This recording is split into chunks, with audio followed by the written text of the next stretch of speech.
There are 1,833 of them that have been living underground between 100 and 200 miles beneath the surface. They've been here, some of them have been here a long, long time. They have lifespans that are thousands of years. They're carnivorous. They're not friendly to mankind, at least the ones that are here. Are you saying carnivorous, they eat humans? Yes. And they won't eat a dead human. It has to be alive at the time of the killing. Their preference is children.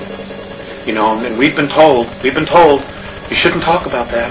You know, other people say, well, you better not talk about the reptilians. Well, you know, bull. You know, why not? According to the Andromedans, they're responsible for 31,712 children disappearing in the last 25 years from the United States. These children were food. And I'm supposed to just shut up and not say anything about it because people don't want to hear it? That's tough. That's tough. You know, Westchester County, in the last 5 years, 3,000 children in Westchester County, New York, have vanished without a trace. Where are they going? Why are we allowing this to happen? And why should people stay in denial about it? Now, how are they able to do this? How are they able to do it? How are they able to come up out of this from underground and do it, or do they have... There are tunneling systems everywhere. They're being helped by the Greys, and also there are groups within the higher echelon that are actually helping them acquire this. So human beings are abducting the kids and giving them to the Greys, who in turn give them to the Alpha Draconians? That's right. That's part of the deal. They won't come up as long as we feed them down there. Aside from the carnivorous aspect to the Alpha Draconians, why else are they dangerous to humanity? Because they don't like us. And what are they willing to do with humanity? Eat us. There's no need for us. I mean, look at where we are. Look at us right now as a civilization, as a society. Okay? They don't need anything. They have all this technology that they want. We can't really offer them except maybe do some work for them. But they don't need all of us to work for them. They don't respect human life in any way whatsoever. And this goes back to Lyra, to where the original war started. When they got to Lyra originally, they saw this human race that was plentiful in food, that could grow food, that could do all of these agricultural things. And mankind on a whole is really agricultural. We really, as a race, if we were left alone, would be nurturing the earth. We would be living in tribal communities like the Native American Indians did.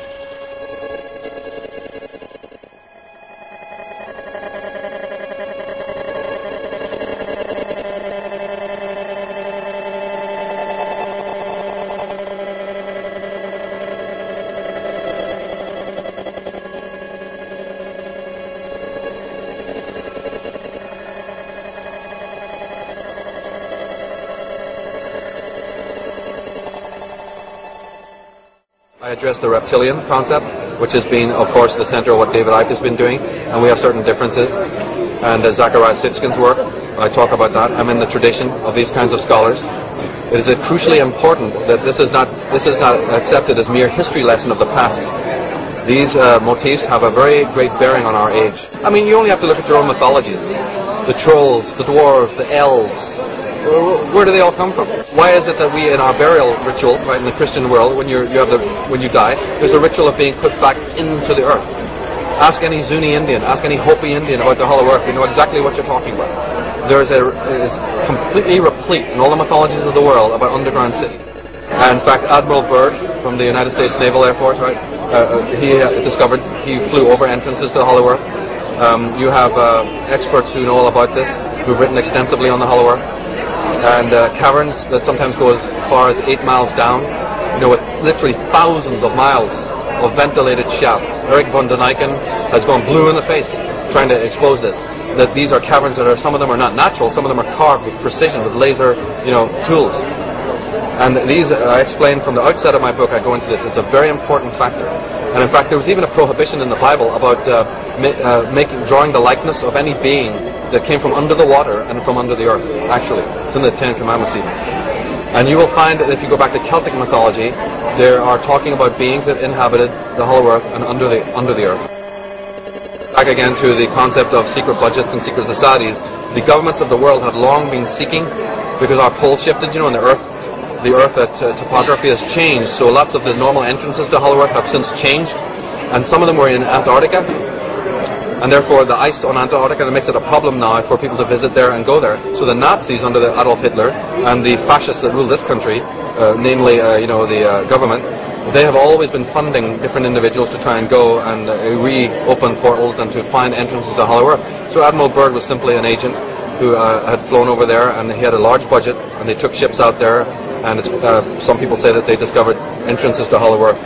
There's also hollow earth entrances in the north, and I've researched this for many years, and I actually know where a great deal of entrances to hollow earth are. Today, we have the criticism, and it's a correct criticism, that our scientific, technological abilities are far in excess of our psychological, spiritual, and emotional development.